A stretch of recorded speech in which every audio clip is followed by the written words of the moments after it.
Hey, TNA fam, how is it going? So, I'm sure this is not much of breaking news to y'all, but I want to discuss some of the record breaking TV numbers that we have got here on TNA this last couple of weeks.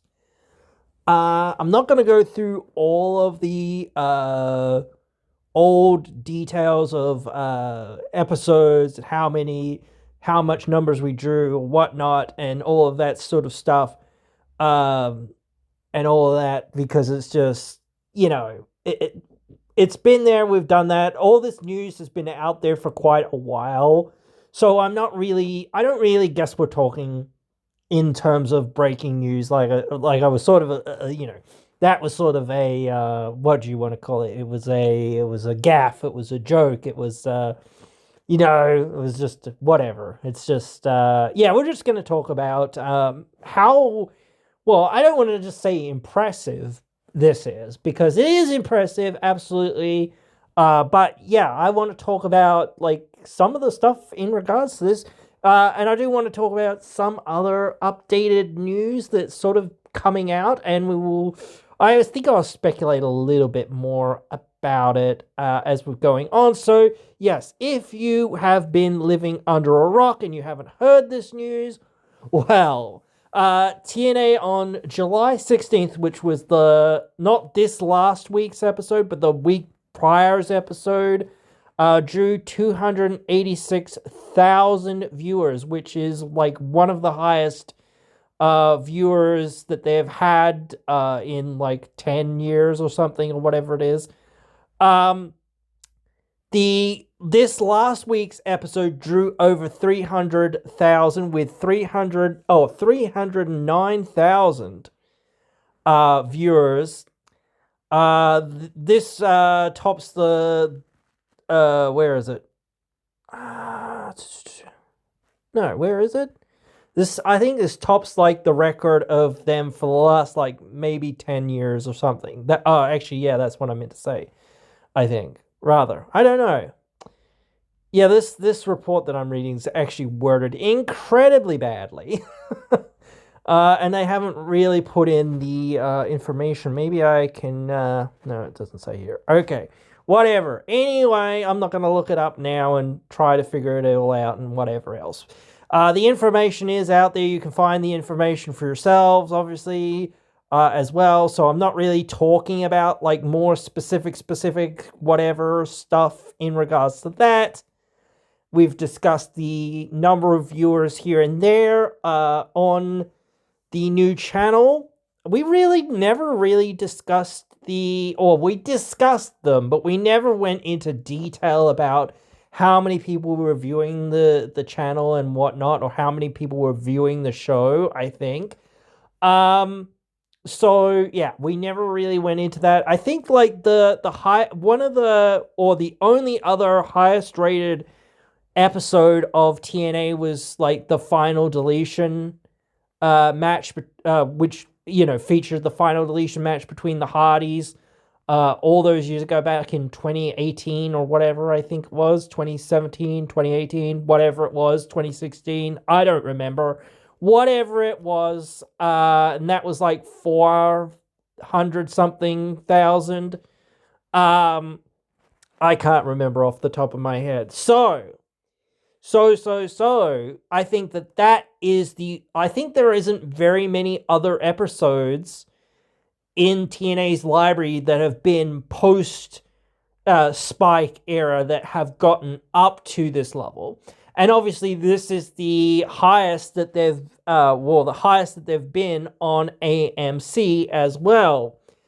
So again, like this is one of those things where it's like, dude, these guys, just like I said, like in a few tweets and a few posts and things like that, memeing a little bit, Collision Who and whatnot, all that sort of stuff, and whatnot. But I did say, well, and here I thought no one watches TNA.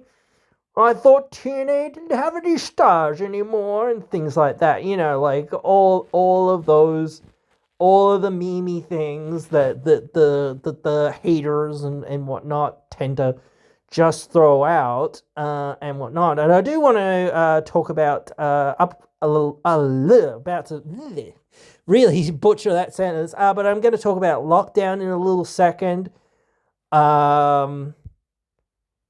Or two or whatever. Where are we? Let's see if I can find the message. Maybe not. Maybe not. Maybe not. Maybe not. Maybe not. No, no, no, no. No, no, no, no.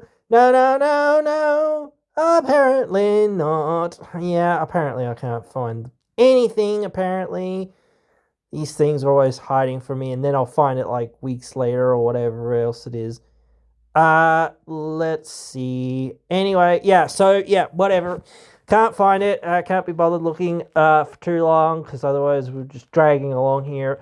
Anyway, yeah, so like the point of it being like, like there's been a few tweets here and there and a few messages here and there and whatnot of people saying, oh, TNA this, TNA. And especially with this, like, upcoming, that there is one that we want to talk about in just a minute or two or 10 or whatever. But again, here we are. We've got this great number on TV. Now, I think in some ways, like, a lot of people are pointing to the righteous deletion as part of, well, I have to say that it's part of the reason why so many people tuned in. But like, there was that world title match, and there has been a lot of great knockouts action of late with the title tournament for the Knockouts TV title ongoing and whatnot. So, like, yeah, I think, like, there's a lot of little factors, and again, sometimes, like, the haterade or whatever else you want to call it or whatnot sort of backfires in a way, because, like, here you are spending all this time talking about, oh, TNA this, TNA that, yada, yada, yada, and all this sort of stuff, so people go, oh, well, like, almost wanting to see the train wreck or see the car crash or the whatever, like, they want to see, well, is it really that bad? And tune in and go, oh, you know what? Yeah, there are some bad things or some things here and there that could be better or whatever else it is and whatnot. But at the end of the day, it's not the worst show on TV. And it's certainly not the worst wrestling show on TV. And yes, when you give people, or when you have a episode that has and like I said with the Righteous and the Hardys and whatnot, like, it's tough for me to say. It's like really tough, because it's like, here you are with this great TV number, and it drew a good number, so it's like, you can't argue with that. But then again, I still feel like, well, where are we going from here with the Hardys and the Righteous? Surely you can't have anything else left in the tank for them. So now it's like, well, what's next for the Hardys? You know what I mean? And it does feel like we're going to go back to just like Nick Nemeth and Ryan Nemeth versus the Hardys, because I don't know what else, at least on the tapings, it seems like that's what we're going to be doing, from the tapings rather, because like Jeff is facing Nick. I'm gonna get the names confused because they've got the same freaking last name. But yes, he is facing the world champion with the title on the line, and apparently LeBron James, like, they've invited LeBron James to this thing to hold the title, which, like I say, with a lot of these celebrity involvement things, like, I'm not the hugest fan of all of that sort of stuff that much, but, like, if he's just there and is just going to be holding the title or whatever else it is and all that sort of stuff, yeah, whatever, sure, who cares? Like, He's just going to be standing there pretty much, or sitting there pretty much, and just going to be holding the title. I'm sure at some point Nick Nemeth is going to go and try to grab the belt, and he's going to, bonk him or whatever, and that sort of thing. So, yeah, but it's like, I don't feel like it's going to, well, I can't feel like it's going to cost him the match. I can't, because it doesn't make any sense. You know what I mean? But yeah, it's a really tough time for that sort of thing. But anyway, and we'll have to look more into that in a minute or whatever as well. But anyway, as well, same thing. Like I said this several times when we're building to lockdown, and hey, okay, the world title, the main belt. Yes, I know there's other belts, and they are important, and everything is important. But again, the world title, the men's world title, is the main prize. Everybody knows this from any other company. They would say the same thing, no matter where you're at. The men's world title is always the thing that has the most effort and most energy and the most intrigue behind it. So you saying, no, we're not going to have a world title defense on this pay-per-view. Well, suddenly I am 90% less interested. Even if you're going to have one, which, at the moment, it doesn't feel like you are, whoever the challenger is, you have had zero, zilch, zero, nada build up to that. Realistically, you're going to build it up in a month again, and then be like, okay, cool. We've gotten past that. Now we're going to build somebody else up for a month. Then we're going to build somebody else up for a month. Then we're going to build somebody else. Stop building people up for 1 month only, for frick's sake. And I know, in a way, KC is probably where we're going in a few more months, or whatever else it is, or whenever else it is. I don't know. Maybe, maybe not. I don't bloody know. But again, still, that's where I think you're going, at least to me. But it does not mean that we have to sit here on our hands and have to just turn around every month and go, okay, who's going to challenge? Let's roll a dice or whatever, or just go, yeah, you go get in there and challenge him. Okay, cool, that's it. Break for lunch, guys. See you next month. Bye.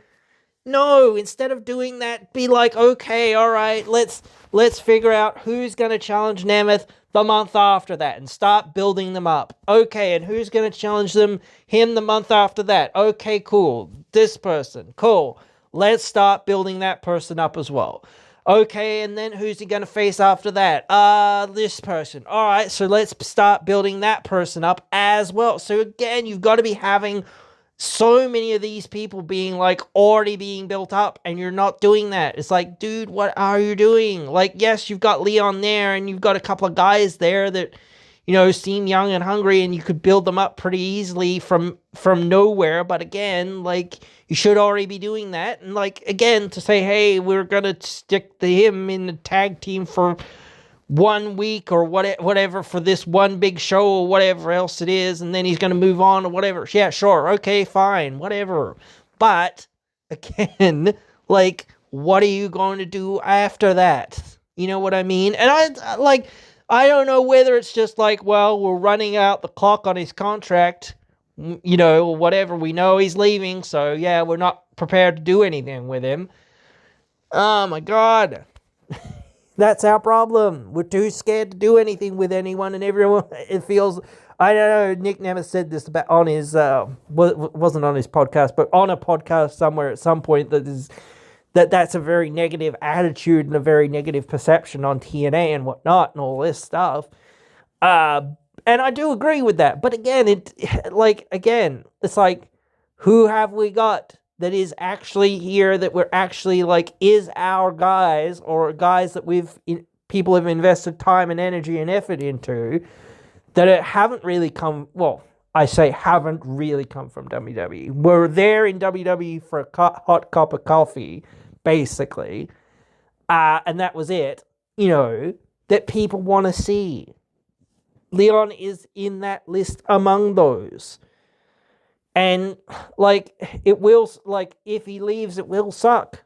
And that's the thing. But that's why you've got to go, okay, well, if we don't have Leon, we've got to build someone else. If we don't have Ricky Sosa, we've got to build somebody else. If we don't have X, Y, and Z, well, let's go back to the Indies. Let's pick somebody up. Let's pick up some more young stars. Let's build Jason Hotch into something. Let's not just say, oh, this is the be-all and end-all, and he's done, and he's not going to, do anything with that, and then he's going to go back to being the third wheel in a faction again, and that's it, bye, we're done.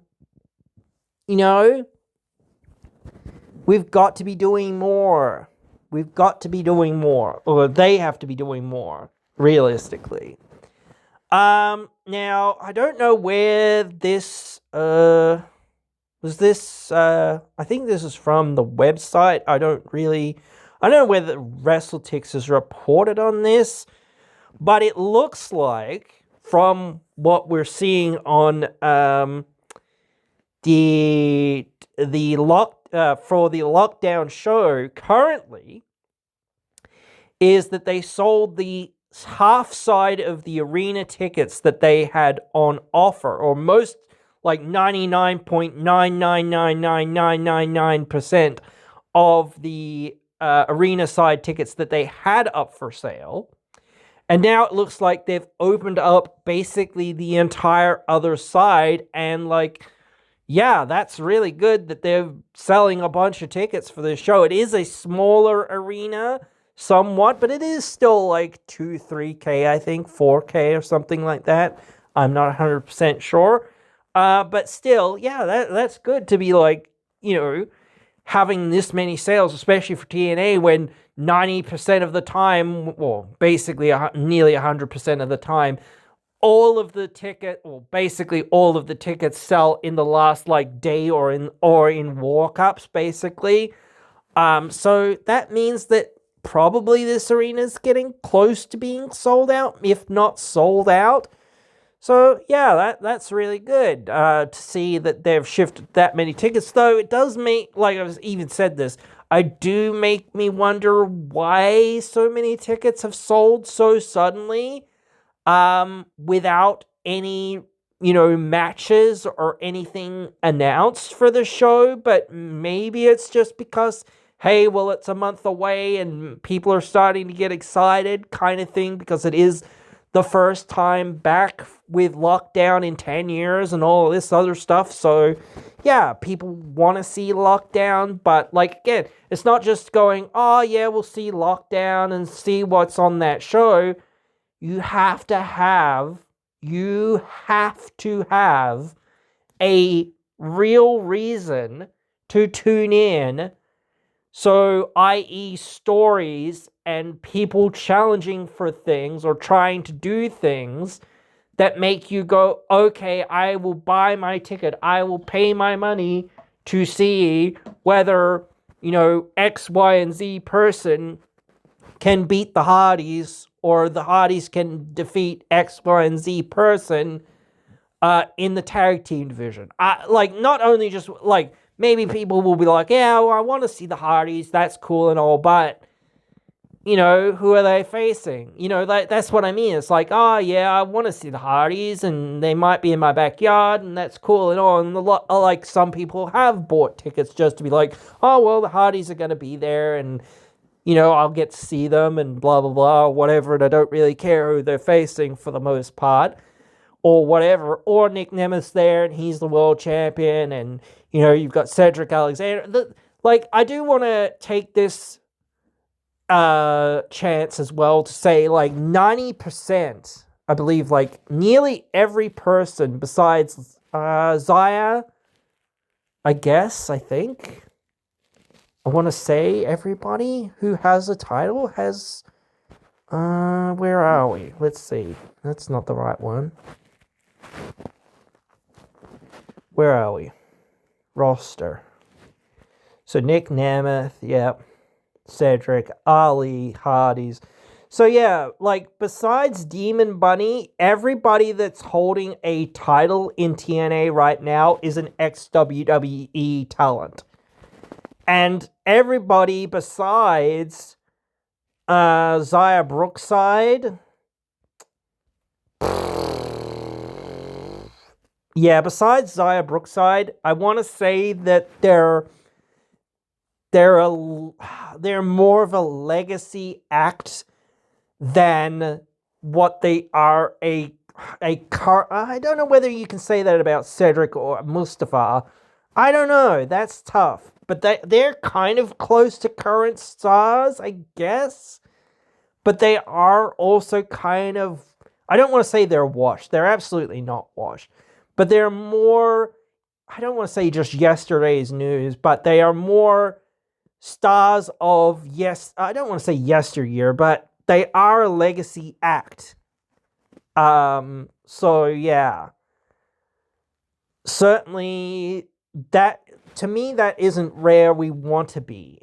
We want to have more, like, we do want to have some legacy talent and some legacy acts, absolutely, but especially when we have our titles, I feel like we want, and like you can still have young guys or whatever who carry the title, like somebody like Bear Bronson or whatever else or whoever else that feel like, I don't want to just say a throwback, but they do feel more throwback-ish, or they do feel more older, or they do feel more mature or whatever else. But yeah, like, it is what it is.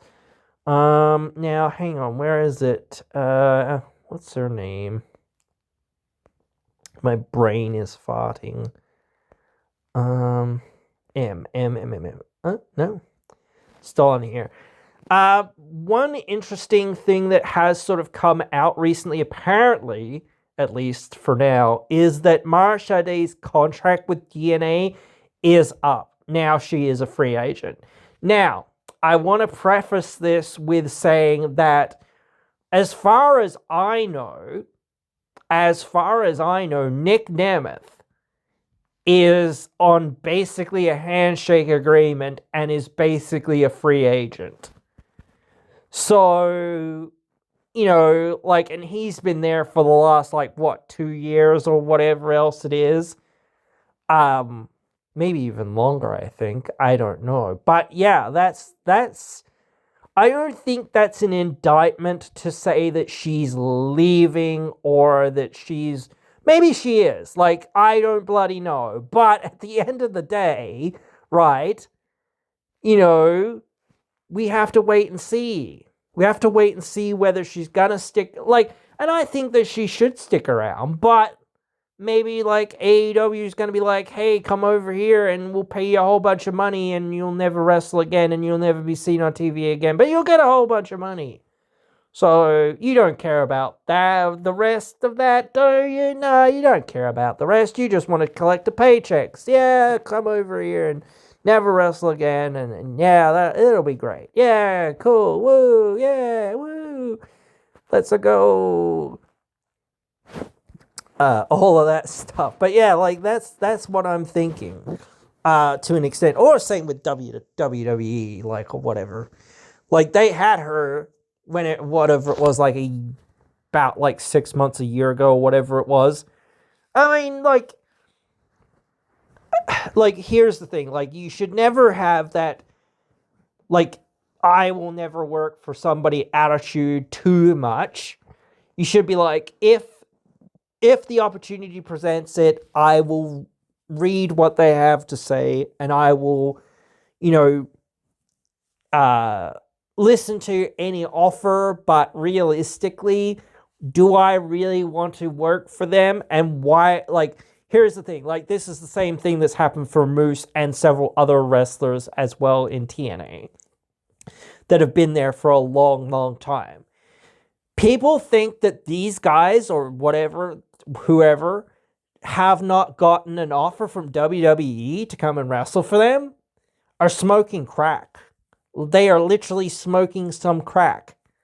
or something. They're in their own heads of thinking, oh, well, they're just not good enough or whatever else, or all this other crap that, all these other, YouTubers and podcasters and whatnot just, go out with and try and say, or even WWE's own comments, or, well, I don't want to say their own comments, but their own wrestlers' comments sometimes. And that's something that we've seen recently with Mike Santana debuting in NXT. Well, I don't want to say debuting because he already debuted, but debuting as a WWE superstar now, I guess, or an NXT superstar, or whatever else you want to call it. I don't give a rat's rectum, honestly. But again, yeah, here's Grayson Waller coming out and doing this promo, and in WWE, hey, they check everything and they don't let anybody basically say anything without saying, hey, let's approve this, or let's, go over this with a fine-tooth comb and whatever else it is. And there is a certain amount of saying, well, this is for heat, brother, and I can understand that. But there's a difference between saying, hey, whatever, I'm a badass heel and I'm trying to disparage you or whoever else it is or whatnot, versus, oh, well, yeah, we're partners with TNA and whatnot, but we're going to disparage them on our TV. And yes, you can be saying, well, that's in a heel way or whatever else it is or whatnot. But again, like when you're disparaging somebody or something like that, and I don't know if Carlos or if TNA or whatever was consulted on that, I assume not. But again, that's just another blow where it's like, yeah, we don't really care. We don't really care. Like, and again, you continue to prove that. Like I said, like before, Natalia just wrestled in the NWA.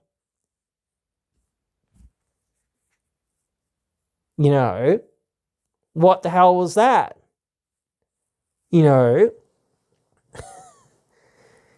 Like, it's weird to me to see that WWE has, like, I don't even know they had a deal or had anything going with the NWA. But here you go. Cool. You couldn't get, and I will say, Natty isn't the biggest main roster star, but she at least is a main roster star, and a lot of people do know who she is. And she's been in the business for a long ass time.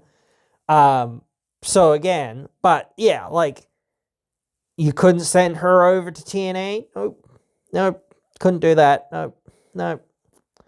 There was several times where it was like, oh, maybe she's coming in. Maybe she's going to do something in TNA. That'll be cool. That'll be fun. Well, it won't really be that interesting because she's going to lose. But, it'll be interesting to see the match, or it'll be interesting to see the promos, or just to see, hey, her coming over here and doing stuff over here in TNA.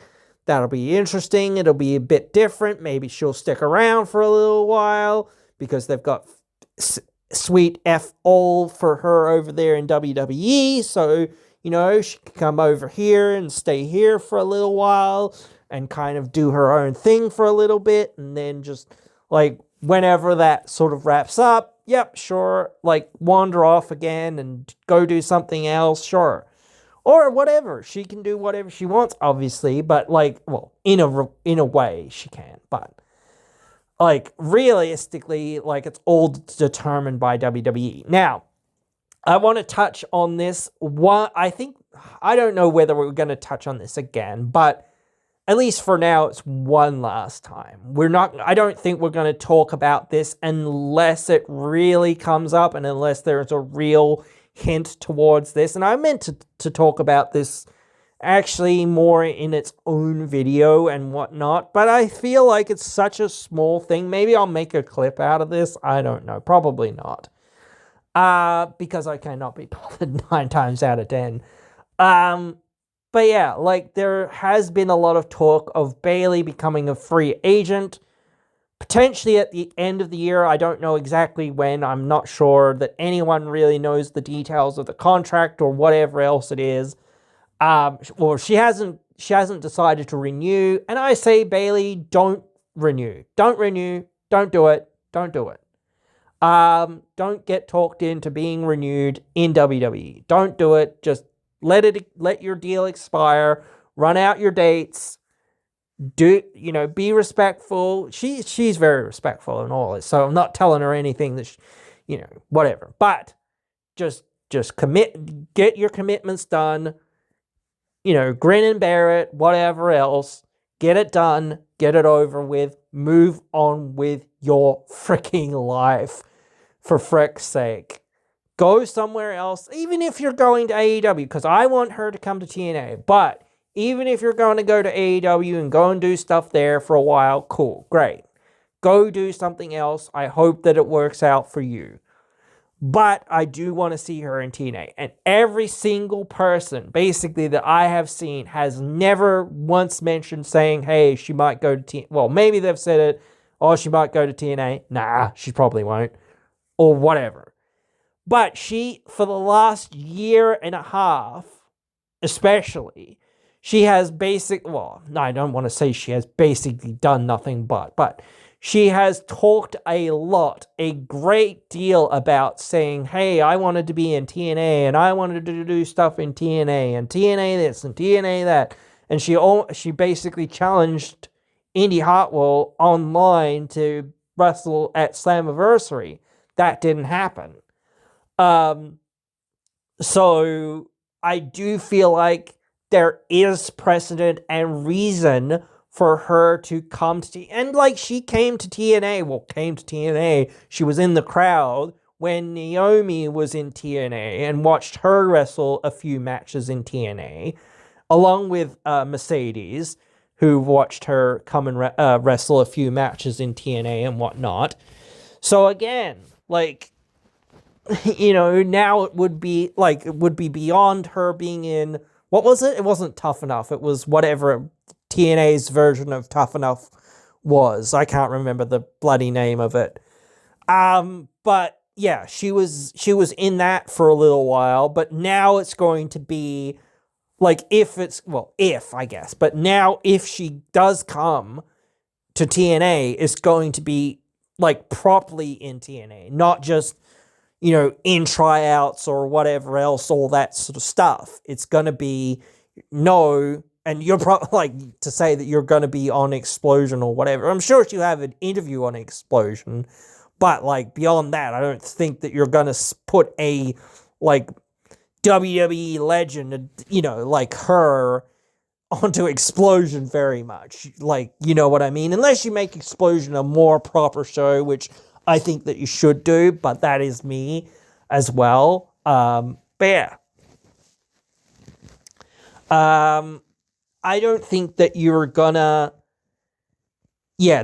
put her in the B show or whatever else it is, or in that position, because again, you want to feel like, hey, this person is going somewhere, or is going to be used in the manner in which they should be used, as a superstar and as a legend and whatever else, and as somebody that a lot of people have respect for. Now, I've said a lot about the state of TNA, especially right now, maybe there's a few too many ex-WWE guys in some ways, or whatever, or WWE gals, or whatever, or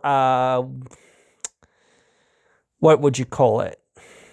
People of the last generation, or whatever, the people that have already blazed their trail and pretty much done everything or whatnot, for the most part. That sort of thing, where it's oh yeah, you're a big time name and all this other stuff. But it's yeah, cool, we need the new. And like I said in one of these fairly recent videos, and actually I've said it in a lot of different videos and tried to be pitching it in different ways, is saying, hey, we need to be looking at the new, but the new always takes time and effort and energy and is always a slow process. Like I said, with like KC potentially winning that world title maybe at some point, who knows when or where or whatever. Yeah, you could stretch that out for a full year if you really, really, really wanted to, or whatever, or even more. I don't know. But is that like sustainable? Is that smart? Does that work?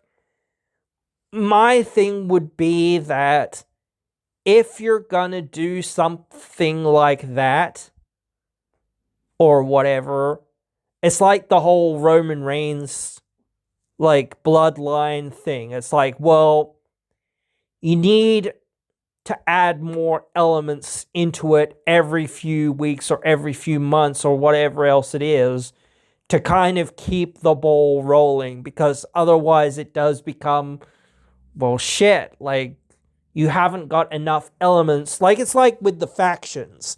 Like when you have somebody wrestling against a faction, you know, hey, okay, they're going to wrestle the first member of the faction. Then they're going to wrestle the second member. Then they're going to wrestle the third member. So if each of those members takes 1 week to beat, it's like, oh shit, we've wrapped up this, person wrestling through this entire freaking faction in 4 weeks, when we could have had this person wrestle each member of the faction at least once a month.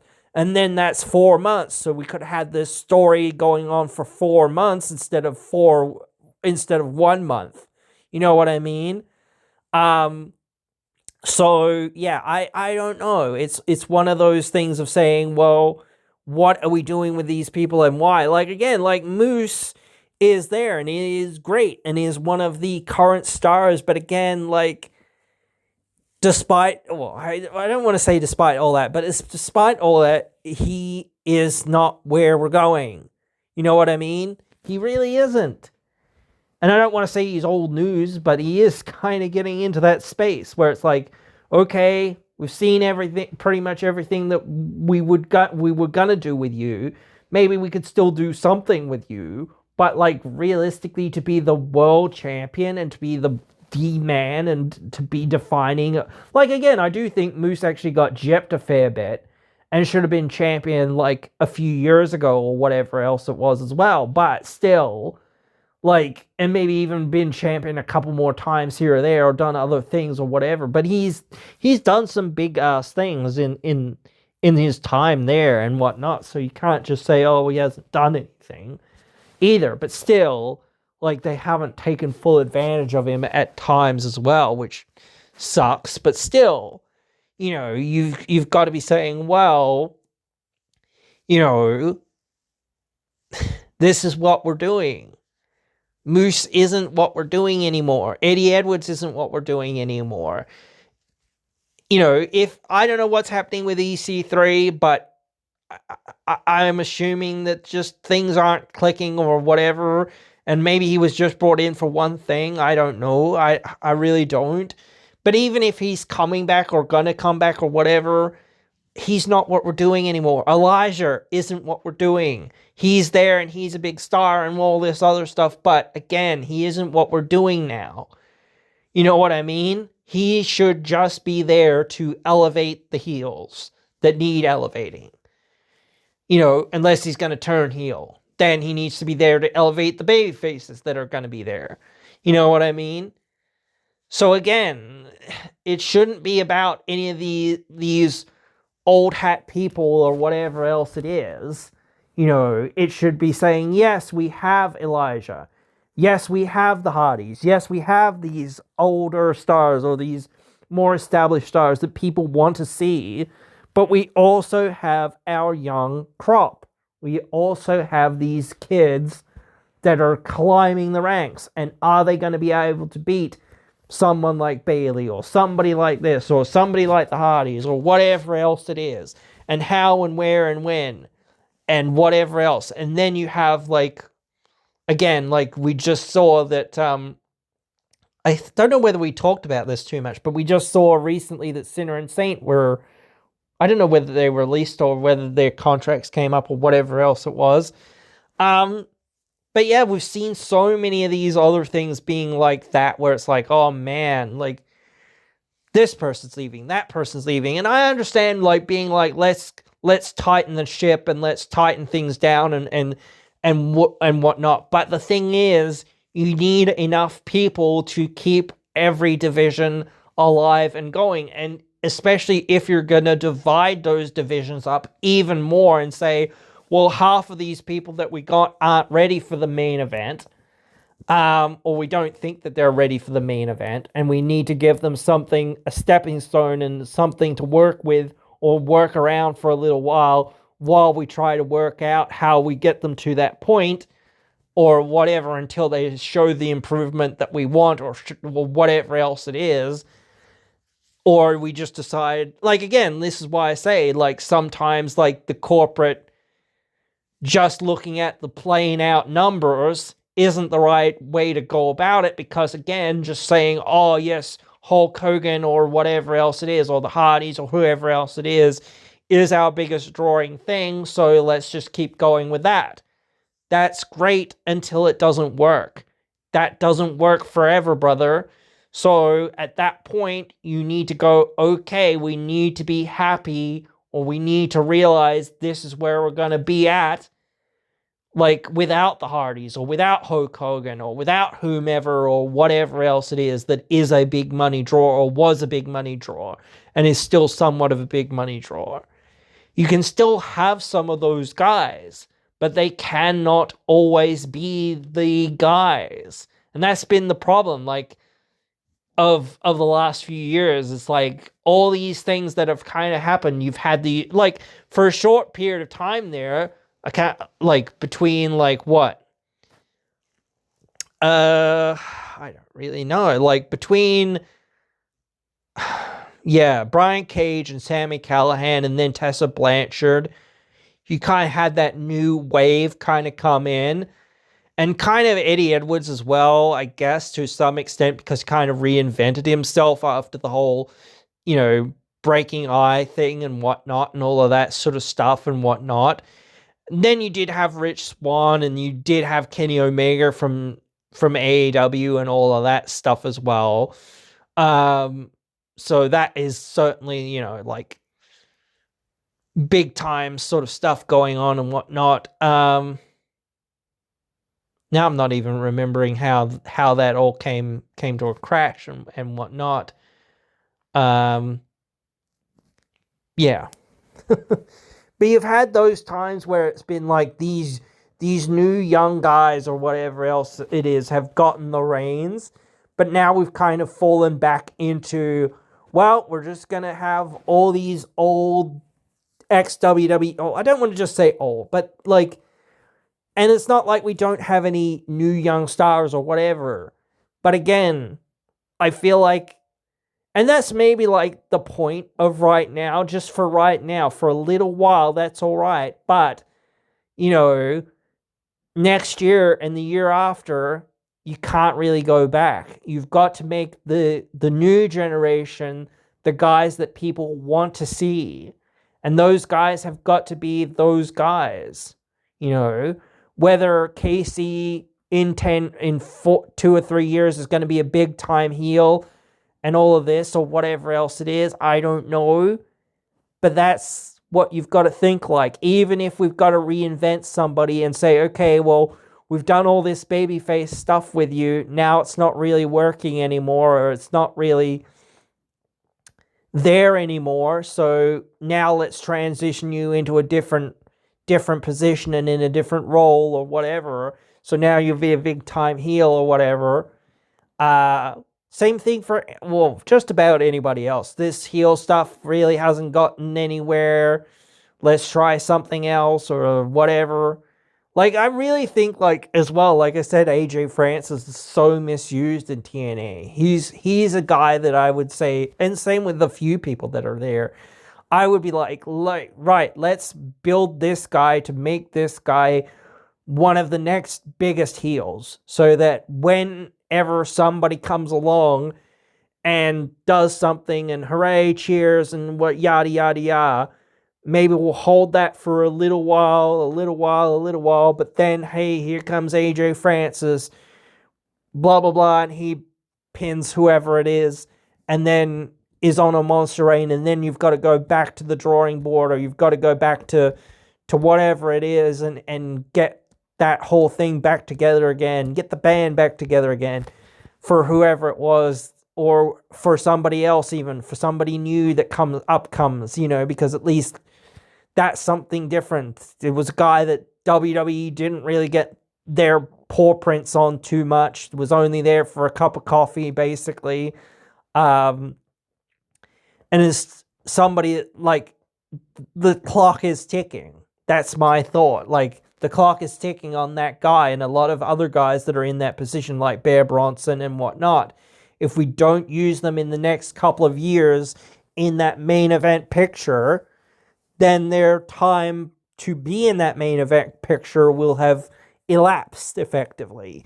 Because you only get those years, in your like mid 30s or whatever. Once you're getting into your later 30s or 40s or whatever, it's time to be like stepping back and stepping away and saying, okay, yeah, I can be in that picture, but I'm really not there that much. I'm just here to help other guys get over and get into that position more so, rather than it's all about me. And the thing is, like, again, like, I've said this before, and like, people need to think of it this way as well, or more people need to realize this about wrestling. Wrestling is a team sport in many ways. TNA and everyone in TNA kind of has to band together, because even if WWE is your partner and all of this other stuff, this is what I've said before several times, and I'll keep saying it. Let's stop listening to WWE. If WWE sends us somebody and says, we want to see this person win one of your titles. Nope. We want to send you this person, though.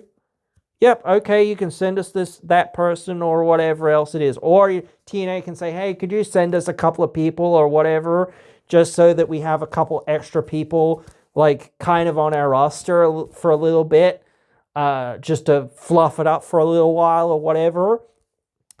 And they say, sure, or whatever, that's fine. You know what I mean? But beyond that, anything else is nope.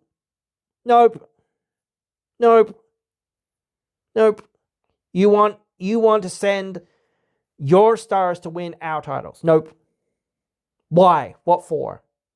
We've done that story 3 or 4 times or whatever it's been, each time to diminishing results, and never at any time did that really work out or really, like, properly pay off, and it was never, like, a proper run of months and months and months and months. And I know, like, some people were like, oh, I'm sick of this now, whatever, even on, like, the second try. And then on the third try, they were like, oh my God, not this again. For fuck's sake, let's not do this shit again.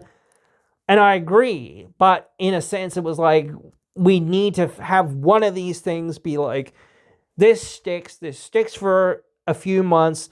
Then finally, after all those months of having it happen and whatnot and all this going on, finally, here's the resolution. And they never did it. They never did it once, except for with Trick Williams. That was the only time that they actually did it. And then people were pissed because it was like, people didn't want to see it. People wanted to see Santana just win the title, and whatnot. And I can agree to that as well. I can see why people wanted that and how it worked out. And again, I don't disagree in that sense. But again, that's probably why you should have perhaps pulled the trigger on Trick Williams winning it even sooner or whatever. Or again, Joe Hendry winning it maybe even sooner. I don't know, whatever. So again, I don't know. But again, you've got to say, right, well, or like again, and it really, I don't know why this was that they didn't feel like, or why whatever WWE sent Ethan Page over and they were like, oh, but he can't lose. Well, if you're sending him over, then he's gonna lose. So effectively, you're just saying, let's not send him over. We don't care if you want to send him over. You want to send him over, he's losing.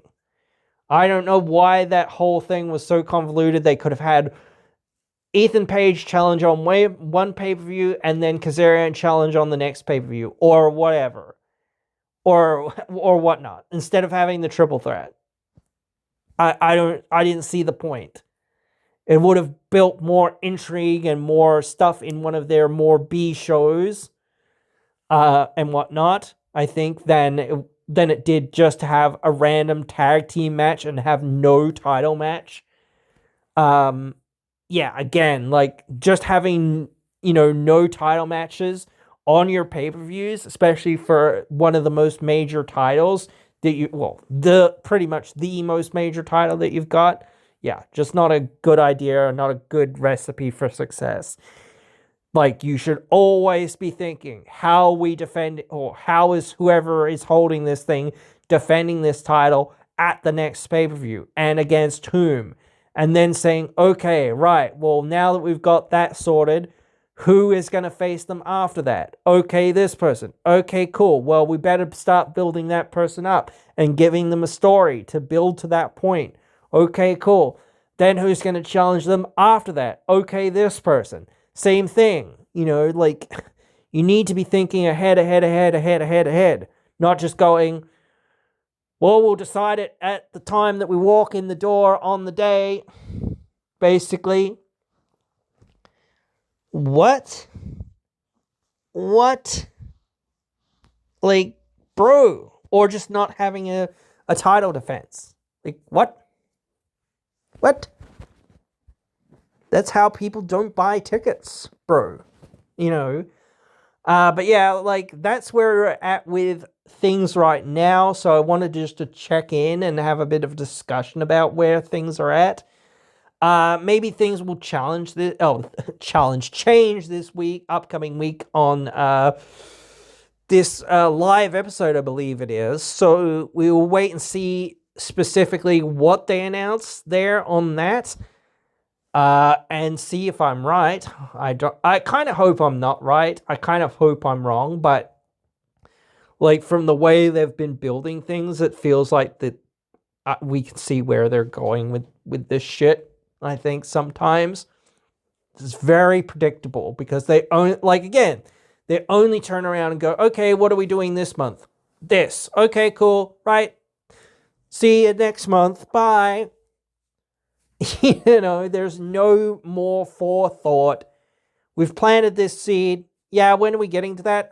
Who knows? Whenever. Whatever. Maybe never. Who knows? Whatever. So what are we doing this next month? Who knows? We'll figure it out at the tapings just before it. Whatever. It's fine. You know what I mean? So that's a big issue that I feel like. It's just like, there are no decisions being made. There are no things being built. Nothing's happening. Like, no one's going anywhere. They just exist, and whatever, it doesn't really matter. You're just seeing things happen, and then stuff happens, and then things. You know what I mean? It's like, yeah, this is very directionless. Even some of the stuff that you've done that is going to have a direction, potentially. It's like, yeah, okay, Enya Black versus Xia Brookside. Okay. That has basically a 1 month build.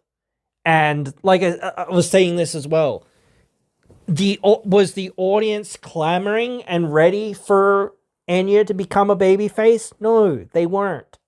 So why try to make her into a babyface? You know what I mean? Makes no sense. If the audience was there and clamoring for it, then yeah, sure. Let's go down that track. And you might say, oh, well, who else was going to challenge? There's several people that you could have chosen that were baby faces. And you could say, oh, well, maybe they wanted a baby face to be the inaugural Knockouts TV champion or whatever. Okay, cool. There's several other people that are in that tournament still that you could say, okay, well, they'll actually be moving up to the main event scene, or at least for a little while. We'll give them a bit of a story and see how we go with that. So we'll do what we can with that. But again, like just pulling the let's turn this person babyface thing isn't a great idea unless the audience already kind of wants it. It's like, well, this is awkward. You've been nothing but a bitch this whole freaking time. Or whatever. You've been an asshole this whole freaking time. And now, like, turn around and, like, suddenly you're a good person and what? No. She's not. She's not a good person or whatever. Not an evil person or whatever. But still, like, you've been a heel for so long and it's like, cool, now you're babyface. Why? Reasons. Why wasn't somebody else chosen? You know what I mean? Maybe the lack of faith in some people or whatever. I don't know. But realistically, just again, like, not a recipe for success when it's like, oh, we'll just take this person and then turn them babyface without the audience really wanting it or whatever. It's like, bro, what? Bro, what?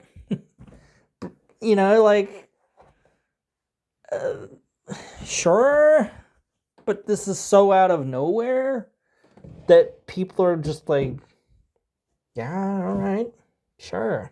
Again, it's just like, okay, this is again a temporary, well, I don't know what the turn is temporary, but it's just, well, we need a challenger, and we couldn't think of anybody else or anything else, apparently, despite the roster that we have. Well, the roster that we have doesn't matter anyway, because we're going to let everyone go, and blah, blah, blah, all this other stuff, or whatever. You can't deny that Enya, though, is a superstar in many ways, but again, I really question, not to say, even that I question, will she be a good babyface? I said that as well at some point. But just the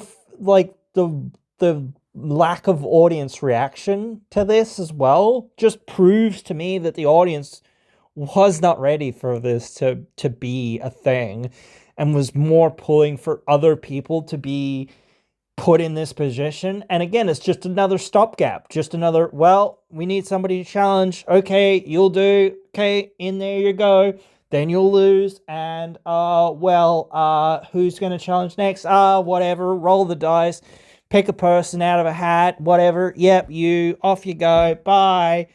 Every month, it's just like the same thing. It's like, bro, for frick's sake, can we not have just like turn around and book for a month, turn around and book for a month, turn around and book for a month?